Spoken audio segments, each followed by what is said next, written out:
In this lecture, we're going to be taking a look at how you can create a database from a snapshot or restore a database from a snapshot. On the RDS home page, select Snapshots, and here we have a snapshot that was created in the previous lecture. Select the snapshot. From the Actions tab, select Restore Snapshot. On the Restore Snapshot page, in the Settings option, specify a name for your DB instance, and then you can complete the rest of the information.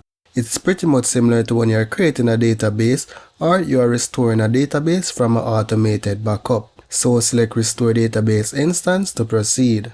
So the database instance is being created.